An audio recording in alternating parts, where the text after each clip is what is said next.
From Valve facing a loss in the land down under to colorful tweaks changing player behavior, we have the latest headlines from across the game industry, so let's load them up and dive right in. Despite all the controversy and courtroom kerfuffles, loot boxes and the skins gambling they've spawned have been more popular than ever and seem to be on the rise. According to Juniper Research, this wave is estimated to bring in 50 billion USD by 2022, which is an outrageous sum by any measure. They aren't reporting this figure to spur on further growth, however. Juniper Research instead wants to urge regulations be put in place, thereby preventing youth participation and removing malicious actors who run questionable sites to the detriment of gamblers. A lot of the blame, they say, falls on the Steam storefront. With over 6 billion items listed at a given time, it's a massive facilitator of the practice. And with Valve taking a 5% cut of any dealings through their marketplace, there's little incentive to pull the plug without government intervention.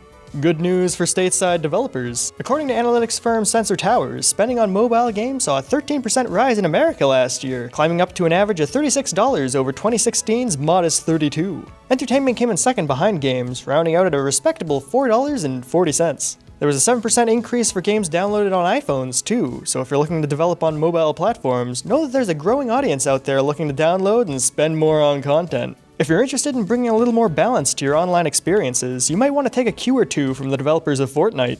Epic Games' Eric Williamson recently revealed that after tweaking the rarity of 2 weapons, which was simply a matter of changing colors with no mechanical variance, the frequency in the field flipped. As Williamson noted, the impression that they're better based on easily distinguishable colors is enough for players to select one over the other at a glance. What makes this observation all the more striking, though, is that it's the biggest shift in player behavior seen in the game so far. And again, nothing of substance was changed. So next time upper management suggests some new features, consider pitching them on a palette swap.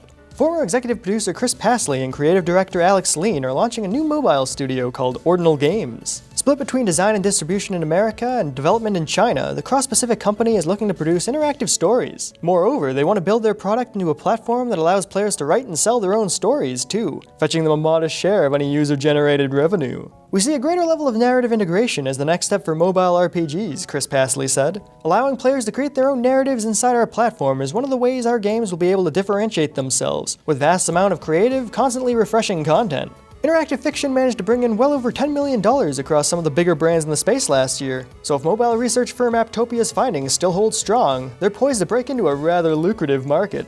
It looks like virtual reality is going to be a little more transparent in the near future. Oculus is revising its privacy policy with updated terms and features on April 20th and May 20th respectively.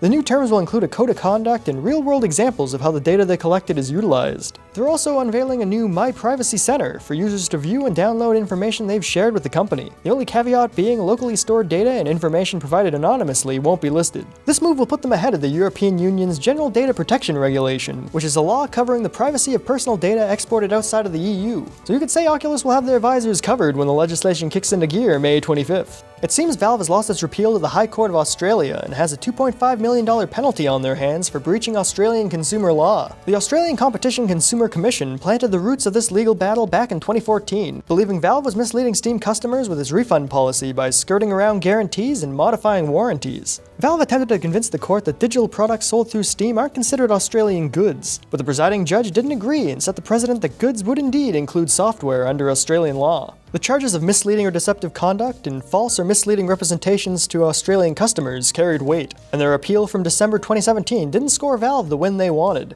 This important precedent confirms the ACCC's view that overseas-based companies selling to Australian consumers must abide by our laws, said aptly named Commissioner Sarah Court. If customers buy a product online that's faulty, they're entitled to the same right to a repair, replacement, or refund as if they've walked into a store. Valve isn't behind the curve everywhere, though. They've recently taken a step towards improving privacy on their platform by setting players' libraries to private by default. This move has been met with conflicted impressions among developers, though, as it effectively shuts down data tracking resource Steam Spy. Developers by and large are back in the dark about sales figures on Steam and can no longer rely on the service to provide educated estimates for gauging the market and helping to inform business decisions. Steam Spy can be a bit of a double-edged sword, however. While the service can be a helpful tool, some folks misinterpret the numbers and serve up inaccurate projections. From No More Robots founder Mike Ross's perspective, taking this service away just means the people who aren't too skilled at reading the data can't make up their own numbers anymore, while those who still know the business can still estimate sales with a degree of accuracy. But it's hard to dismiss Steam Spy's value. For all the baseless guesswork on the internet, there are plenty of developers leveraging the figures in a responsible manner. That's how the head of Kitsune Games sees it. She says that despite people taking the numbers at face value and coming to unfounded conclusions, it's still a valuable tool in the right hands and an unfortunate loss in an industry that's rougher than ever.